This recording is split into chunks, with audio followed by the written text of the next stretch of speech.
Olá, mulheres que desejam engravidar, sejam muito bem-vindas ao meu canal Vence a Infertilidade. Se você não me conhece, eu sou Lívia, fui tentante por anos e hoje ajudo mulheres aqui que desejam engravidar a superar a dor da infertilidade.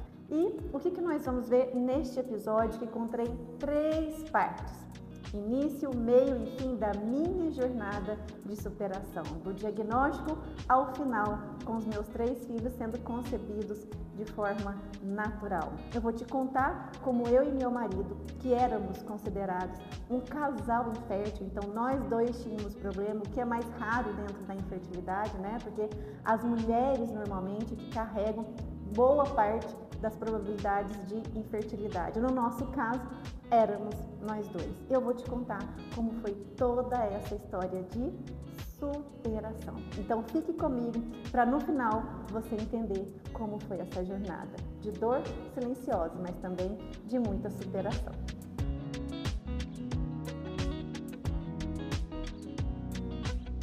Então, vamos lá para a nossa história. Como ela começou e quando ela começou? Ela começou quando eu tinha 34 anos. Com 34 anos, eu estava há 1 ano casada com o Rafael, meu marido, e eu já estava com uma estabilidade na carreira, e ali a gente entendeu que era hora da gente começar o nosso planejamento familiar para termos filhos, que era um dos principais sonhos da nossa vida. Bom, o que aconteceu? Com 34 anos, a gente começou as tentativas, porém, quando foi chegando ali por 6 a 8 meses de tentativa e nada, eu que sou da área da saúde já fiquei bem preocupada com essa condição.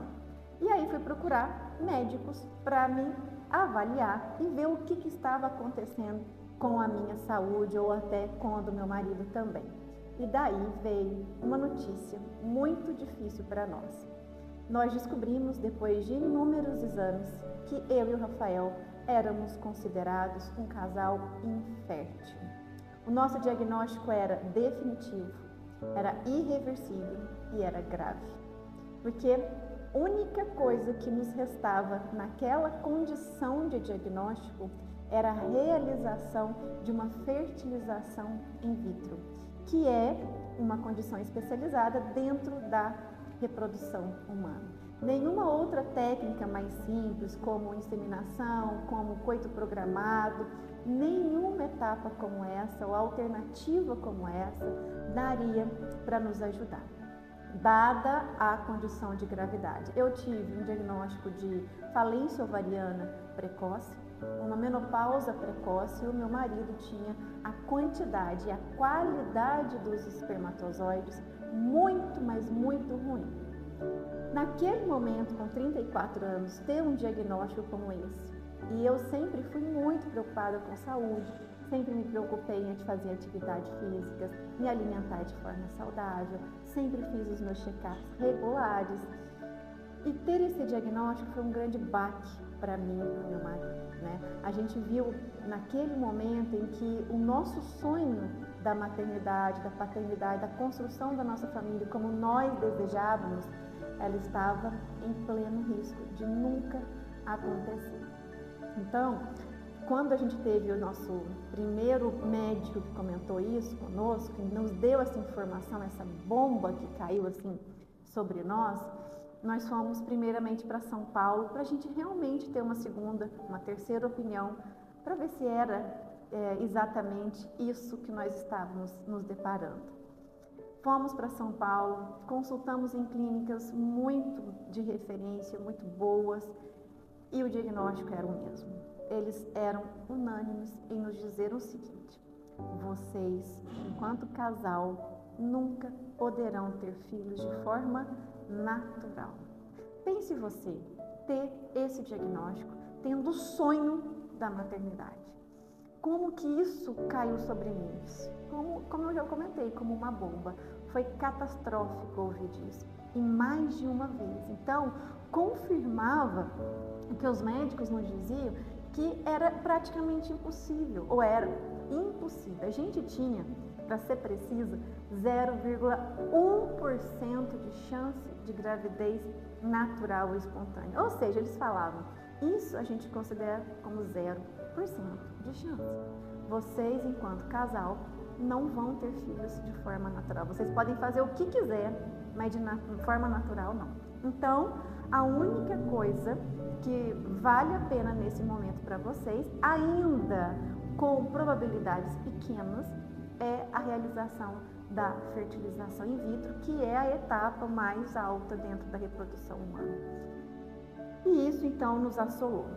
Isso nos deixou assim extremamente fragilizados. Porque o que passava na minha cabeça naquela época? Eu não estava pedindo para Deus uma casa de luxo, uma viagem internacional, algo extraordinário. Eu estava pedindo para ser mãe.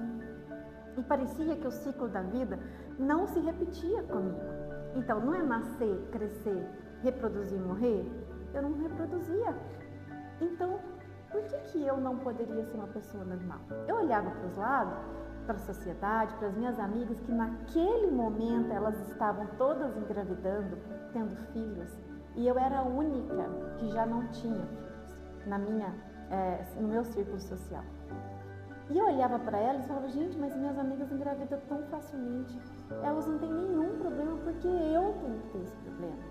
Porque essa sentença para mim. Por que eu estou sendo punida? Por que eu estou sendo castigada? Olha como era a minha mentalidade na época desse diagnóstico. Então eu me sentia um peixe fora d'água.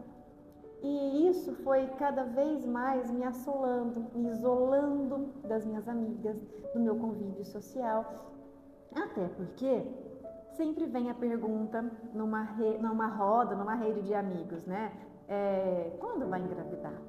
Será que não está passando da hora?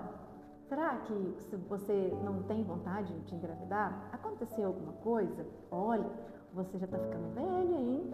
O relógio biológico está batendo na sua porta. Gente, e a cada teste era um sofrimento, porque era sempre negativo. Né?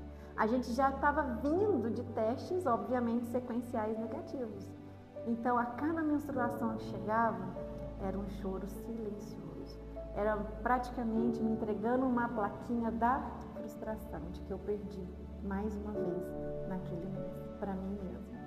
E pior, eu não sabia por que eu tinha que passar por aquilo. Então, eu questionei muito a Deus naquele momento, porque eu que nunca tinha roubado, matado, nunca tinha feito grandes pecados capitais, porque eu tinha que passar por aquela condição. Por que eu não poderia ser considerada uma menina normal, uma mulher normal, como as minhas amigas eram? Então, eu e o Rafael, a gente sofreu demais. E como a gente não conseguia nem controlar os nossos sentimentos, nem elaborar os nossos sentimentos com tudo que estava acontecendo, a gente preferiu se silenciar. E falamos disso com pouquíssimas pessoas, entre pais, mães e os nossos irmãos.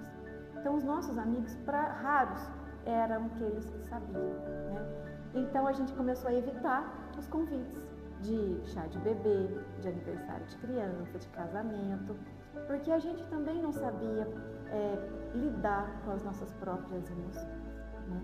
Foi muito difícil essa etapa e imagino que seja para vocês também, né? E hoje em dia a sociedade ela não está preparada para falar com um casal infértil. A sociedade ainda não fala. Por exemplo, você sabia que de 4 a 8 milhões de mulheres no Brasil têm algum problema de infertilidade? A gente não sabia disso, né? O que significa isso? Significa que se você sentar numa mesa que tenha pelo menos 10 mulheres, uma vai estar passando por isso. E a gente não sabe. Por quê? Porque elas passam em silêncio, assim como eu fui um dia, às vezes assim como você está sendo na sua jornada. Porque também envolve um sentimento que se chama vergonha. Vergonha de não se reproduzir. Vergonha de não expor um problema grave que você está passando, né? E, como eu comentei, a sociedade ela não está preparada. E, por sinal, muitas vezes, elas ainda pregam alguns preconceitos. Ah, mas por que não está engravidando? Ah, o marido é assim, a mulher é daquele jeito. A gente não escuta umas coisinhas bem ruins? Então, a gente não quer ser julgada desse jeito, a gente não quer passar na rua e alguém falar, olha lá, não consegue engravidar, o que será que ela fez? O que será que ela tem? Não é muito chato? Eu considerava muito chato. Bom, foi isso que aconteceu. Então, naquele momento também, como era a nossa fé? A nossa fé era muito imatura. Por isso que eu estou compartilhando todos esses questionamentos que eu fazia com Deus. E isso é normal, isso é natural. Não fique preocupada de falar, ai meu Deus, mas cadê minha fé? Calma, você está no processo, aceita. Existe um caminho mais de alívio, mais tranquilo para passar por isso e a gente vai comentar sobre isso, tá bom? Enfim, então eu tinha uma fé imatura, eu tinha um diagnóstico terrível e eu tinha 1 ano apenas de casamento. E eu tinha 34 anos, né? O que significa ter 1 ano de casamento? Que nós tínhamos pouca bagagem de matrimônio. O que aconteceu a partir daquele momento? A gente começou a achar que engravidar era uma missão. E a gente também esqueceu um pouco do nosso casamento. Então, tudo da nossa vida girava em torno de engravidar. Tudo nosso era programar para engravidar. O que automatizou a nossa rotina, o que deixou de lado as nossas vivências, os nossos carinhos, as nossas delicadezas, tudo ficou em função de uma palavra, engravidar, a qualquer custo. E isso foi um grande peso, porque a gente percebeu que o nosso casamento ele começou a se deteriorar. Nesse contexto, como os médicos eram unânimes em nos dizer o seguinte, a FIV é a única alternativa. O que é FIV? Fertilização in vitro. Nós arregaçamos as mangas e falamos, vamos atrás então dessa FIV. Eu morava numa cidade no interior de Minas e o meu marido naquela época morava numa outra cidade, no interior de São Paulo. Então nós também não morávamos juntos, estávamos nessa via aí, um morando numa cidade e o outro morando numa outra cidade. O que isso implica? Quando eu comecei o tratamento da fertilização, eu tinha que ir para São Paulo com muita frequência, com hora marcada, com dia específico, porque quando você entra nesse processo de tratamento, você tem dia e hora exatos para fazer inúmeros exames e fazer aplicações de medicações específicas. E isso me demandava ir para São Paulo. Muitas vezes eu precisei ir sozinha. Dentro de 30 dias, teve mês, por exemplo, que eu fui 10 vezes para São Paulo. E algumas delas eu ainda fazia bate e volta. Então imagina o processo como foi desgastante para mim. Muito bem, começamos a fertilização em todo esse contexto. E quantas nós fizemos? Gente, pasmem, nós fizemos 7 tentativas. 7. Por que eu falo tentativas? Porque na maioria delas a gente nem conseguiu chegar no final do processo. Porque o meu corpo não respondia de forma adequada. As medicações que eu utilizava, os protocolos que eles testavam, eu praticamente não respondia de acordo com a grande maioria absoluta das mulheres. Chegou o ponto que o meu médico falou, Lívia, eu não sei mais o que eu faço com você, eu já apliquei inúmeros protocolos, mas você não responde como uma mulher da sua idade. Chegou um momento que ele falou para mim assim, você com 34 anos é a mulher, ou vocês é o casal que mais me preocupa dentro da clínica, porque não tem tanta idade assim, tem boa condição de saúde, porém tem um diagnóstico de infertilidade, mas você não responde. E aquilo me soou como um grande alerta. O meu medo naquele momento era ele chegar em mim e falar, parou, chega, não dá mais. Porque a FIV naquela condição que eu entendia era a única alternativa que poderia me salvar e me levar a ter um positivo, né? Se ele chegasse em mim e falasse isso, acabou, era fim de linha. Então, meu maior medo durante o tratamento era isso. E ele sempre me alimentava com essas condições. E que era real, porque tudo dava errado. Enfim, 7 tentativas. Chegamos ao final das 7 tentativas em dezembro de 2018. Era o último montante de dinheiro que a gente tinha, porque FIV é caro. E a gente estava começando a nossa vida. E isso também era impactante para nós. Então, todo o dinheiro que a gente tinha de reserva era só para tratar. Então, olha só, a nossa vida ficou toda em função de engravidar, né? Até financeiramente também. Então, chegou na 7ª tentativa, a gente falou, olha, não vai dar mais para a gente tentar, é o nosso último, a nossa última reserva e vamos esperar um ciclo ótimo, pelo menos promissor, estatisticamente, para a gente começar. Muito bem, escolhemos, foi dezembro de 2018, eu tinha praticamente 8 folículos, e isso é pouco, mas para mim era muito naquele momento. E aí o meu médico falou, é uma ótima alternativa, você nunca teve 8 folículos para começar. Lembrando que isso é pouco, mas para mim era muito. Folículos dentro do ovário, tá? Onde guarda o óvulo. Então nós temos folículos que guardam ali dentro o nosso óvulo. Então quanto mais folículos, maior a probabilidade de ter óvulos dentro. Nem todo folículo tem óvulo dentro. E eu tinha 8. Muito bem, 8 nos 2 ovários. Começamos os estímulos. Primeira parte, ótimo. Os folículos responderam positivamente, cresceram. Segunda parte, ótimo. A gente falou, agora vai. O meu médico ainda falou, agora também eu acredito que vai. Tá tudo dando certo, melhor do que todas as expectativas. A gente falou, agora a gente tem uma gestação. O que aconteceu?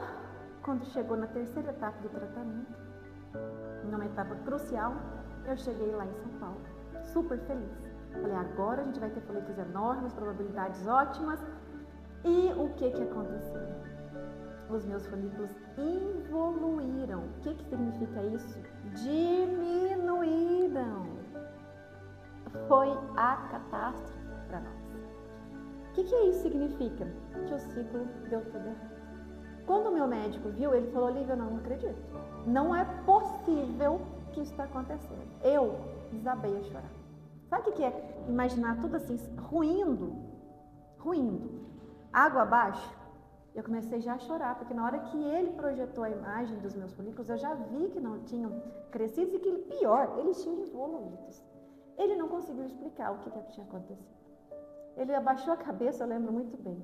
Ele abaixou a cabeça e falou, não deu, Lívia, não deu, vamos conversar.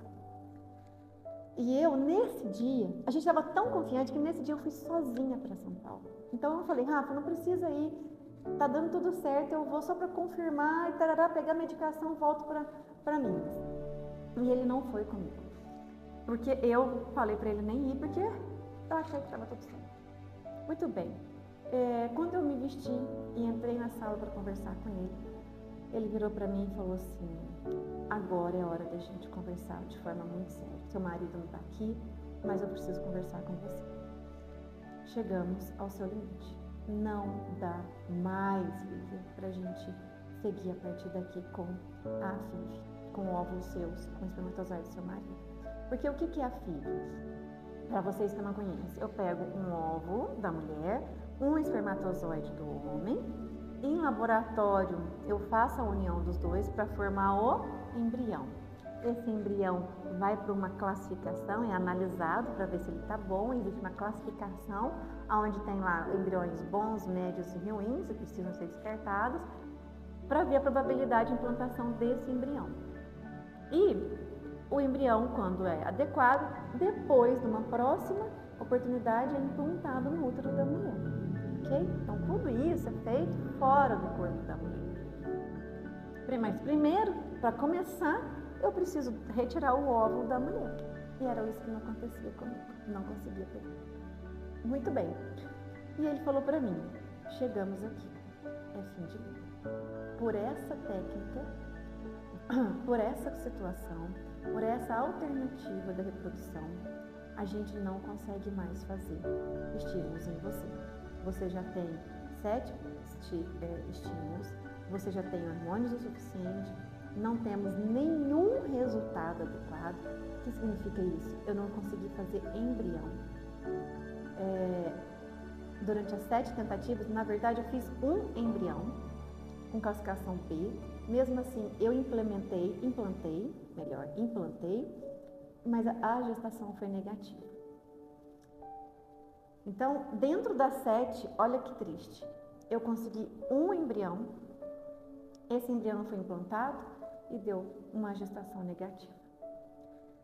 E a situação comigo era tão ruim que eu não conseguia nem chegar na fase de formação de embrião, porque nem tinha óvulo. Eu entrei em falência ovariana e menopausa precoce aos 34 anos. Lembrando, menopausa é normal de acontecer a partir dos 50 anos. Acho que brasileiro 53, se eu não estiver errado.